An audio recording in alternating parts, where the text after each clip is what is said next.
Hello everyone, this is Jim Okrasinski with your final screencast video. So please pay attention. I'll cover a bit of ground as the course comes to a close. As the first drafts have been posted, I have been and uploaded to the assignment, and then also the peer review. I've been reviewing the first drafts and offering feedback on those drafts, and part of my feedback is referring people to the weekly course unit, or modules I should say. Okay, so the idea here is that everybody should be aware of the drafting unit there. That would be the week 7 module. If I were to jump into that real quick, I have an abundance of resources here, different videos on how to determine style, short video for a process of handling source material. I have some other videos here is how to set up an MLA document, how to format your works cited page. Some of them have been coming in as all different types of formatting there, how to build the code sandwich and utilize the source material that you have accumulated for your research topic, all there. Many drafts that are not integrating source material or in-text citation there to verify that 6 required sources. So I think that's really an important process to take a look at some of these videos here.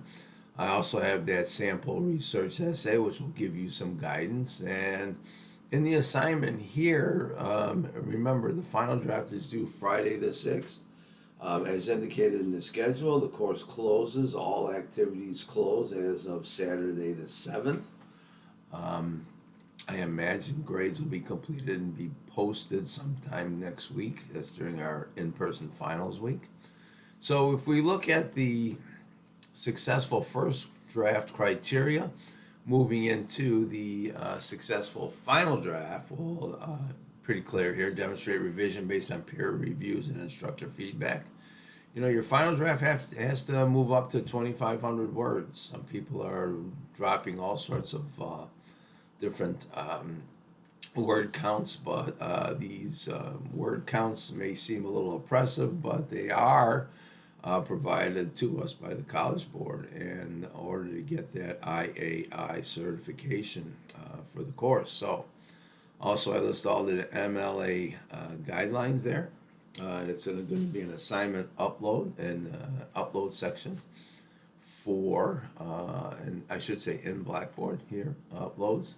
Final draft here. Be sure not to mix up your generations of the same document. Make sure you are uploading the final draft. So I think it's really important. You know, when it comes to using and citing sources, not only do I have the resource material there in the videos, but also I point everybody sometimes back to the 4 principles of citation, how to introduce sources, how to show the starting and ending points, and more importantly, the cross-reference. Remember, if you were using an in-text citation for a source in the body of your essay, I have to have a corresponding citation, in the works cited page. So I think it's really important. On some first drafts, just didn't seem to correlate all of those. So I would warn everybody about that. I need to verify 6 sources as stated here in the final draft. And the way I verify that is an in-text citation corresponding to a works cited page. So I think covering some of these final criteria items that I've seen in some of the drafts, I think is important. So once again, the final draft of the research paper, it'll be due on Friday. There may be a wrap-up video. I'm not really sure at this point in time. I just want to make sure that everybody is aware as we work through the week that it'll be due on Friday. All discussion boards and assignments will close out on Saturday the 7th at 11:59. That is when the course officially ends. You can consult the registration there, which dictates when a course opens and closes. All right? So, once again, this is the last week of the course. If you have any questions or issues, please send me an email. Good luck in your studies at COD and beyond.